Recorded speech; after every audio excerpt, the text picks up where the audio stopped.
Hi everyone, मैं doctor विवेक Mishra, MD dermatologist. आज हम लोग बात करेंगे कैसे हमारा जो डेली हेयर केयर रूटीन है वो कितना हमें हार्म करता है या कितना हमारे लिए बेनिफिशियल है। उसमें थोड़ा डीप जाएंगे और ये समझने की कोशिश करेंगे कि हम आज क्या उसमें चेंज कर सकते हैं ताकि हमारे बाल और ज़्यादा या लंबे समय तक हेल्दी रहें और शाइनी रहें। तो हम सभी ये कोशिश करते आए हैं बालों को अच्छा रखने की, बालों को अच्छा दिखाने की। उसके लिए स्टाइलिंग करते हैं, उसके लिए बालों में जेल लगाते हैं, उसके लिए बालों को ऑयल करते हैं। तो जो डेली केयर है उसमें अगर हम स्टेप्स देखें हमारी डेली लाइफ की, तो जनरली जब हम शावर लेते हैं तो शैम्पू करते हैं, क्लेंस करते हैं, उसके बाद उसको कंडीशन करते हैं। इन चीज़ों को समझते हैं कि कैसे हम इसमें थोड़ी चीज़ें मॉडिफाई कर सकते हैं ताकि हमारी ये हेल्दी हेयर केयर हैबिट बन पाए।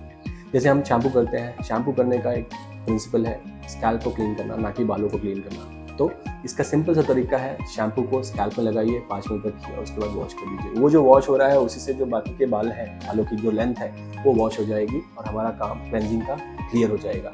इससे ज़्यादा क्लेंजिंग करने की ज़रूरत नहीं पड़ती है। क्लेंजिंग हो गई, क्लेंजिंग करने के बाद बालों को कंडीशनिंग करना बहुत इंपॉर्टेंट है। अगर हम शैम्पू कर रहे हैं तो कंडीशनर यूज़ करना इक्वली इंपॉर्टेंट है, क्लेंस करना और उसके बाद उसको कंडीशन करना।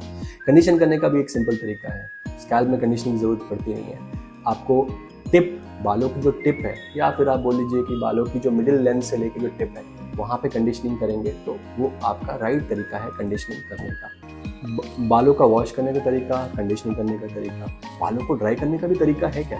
जी हाँ, बालों को भी ड्राई करने का तरीका है। बालों को मोस्ट ऑफ द लोग बिकॉज ऑफ फास्ट लाइफस्टाइल क्या करते हैं, जल्दी जल्दी ड्राई करने की टॉवल से कोशिश करते हैं, या फिर एयर ब्लो रहता है, ठीक है, तो उससे ड्राई करने की, एयर ब्लोअर से ड्राई करने की कोशिश करते हैं। पर सही तरीका क्या है? सही तरीका है सिंपल, आप टॉवल को लीजिए, आप या तो छोटे बाल हैं तो डैप ड्राई कीजिए, या फिर आप रैप कर लीजिए लंबे बालों के लिए और उसको एयर ड्राई होने दीजिए। ये सही तरीका है। अगर प्रैक्टिकली पॉसिबल नहीं हो पाता है बिकॉज ऑफ ऑफिस वर्क या फिर कुछ हम लेट हो रहे हैं तो, और अगर ब्लो ड्राई करना भी है तो आप उसको कोल्ड एयर ड्राई कीजिए, ना कि हॉट। जितना आप हीट देंगे बालों का जो एक्सटर्नल सरफेस है, जो क्यूटिकल है, वो डैमेज होता है। एक बार ये डैमेज हो गया तो फिर सारी चीज़ें, प्रोटीन, लिपिड, जो बालों का कंटेंट है, हर चीज़ डैमेज होने लगेगा। तो ये शुरुआत होती है छोटे से चेंज से, और इसका हमने उसी समय "अ स्टिच इन टाइम सेव्स 9", ये बहुत पुरानी सेइंग है। बालों में भी इसका उतना ही इफेक्ट देखा जाता है। अब आती है बात एक नॉर्मल से कॉमनली डन प्रोसेस की, कंघी करने की या कोम्बिंग की। तो कोम्बिंग कब करना चाहिए ये भी उतना ही इम्पॉर्टेंट है।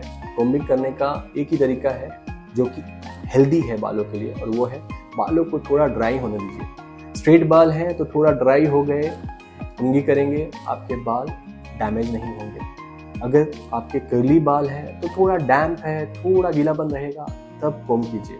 उसके पहले आप नेचुरल कोम्बिंग से आप अपने बाल सेट कर सकते हैं, इसमें कोई प्रॉब्लम नहीं होती है। पर क्योंकि ये डेली की जाने वाली चीज़ें हैं, अगर हम इसको सही तरीके से नहीं करेंगे तो जो एक्यूमुलेटेड डैमेज होता है वो बहुत बड़ा होता है और वो इमीडिएटली नहीं दिखता, 5 साल 10 साल के बाद दिखेगा। तो तब रिपेयर वर्क करना मुश्किल होता है। अब अगर हम बात करें कि और क्या चीज़ें हैं, तो एक्स्ट्रा फिर आती हैं चीज़ें, एक्स्ट्रा हेयर केयर, जैसे कि स्टाइलिंग करना, या फिर पोनी बनाना, या फिर आप सिस्टीन, स्मूथनिंग, ये चीज़ें करते हैं, बालों को स्ट्रेट करने की कोशिश करते हैं, कर्ल करने की कोशिश करते हैं। इन सब चीज़ों के भी तरीके होते हैं। जैसे कि आप स्टाइलिंग प्रोडक्ट्स यूज़ कर रहे हैं तो लेस फ्रिक्वेंटली यूज़ कीजिए, डेली मत यूज़ कीजिए, क्योंकि उससे आपके बाल डैमेज होते हैं। अगर आप पोनी बना रहे हैं तो कोशिश कीजिए कि ज़्यादा उसके ऊपर प्रेशर ना डालें, थोड़ा लूज रखें, ताकि बालों के ऊपर ट्रैक्शन या ट्रैक्शन एलोपेशिया, ट्रैक्शन से होने वाला हेयर लॉस होने के चांस मिनिमाइज हो पाए। अगर आपको स्टाइल करना है, स्मूथनिंग, स्ट्रेटनिंग या कर्ल बनाने हैं, तो उसके तरीकों में थोड़ा सा मॉडिफिकेशन कीजिए।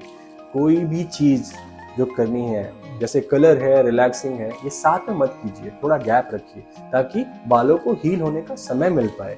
फिर आपकी जो स्टाइल करने की इच्छा है वो भी पूरी हो जाएगी, जो बालों को हेल्दी रखने की इच्छा है वो भी पूरी हो जाएगी। तो इस तरीके से बैलेंस हो जाएगा आपका। जब कोई भी चीज़ आप रिपीट करना चाहते हैं, मान लीजिए आप कर्ल से रिपीट करना चाहते हैं या कोई स्टाइलिंग प्रोसेस रिपीट करना चाहते हैं, तो उसमें एक मिनिमम 6 वीक्स का हीलिंग टाइम बालों को दीजिए।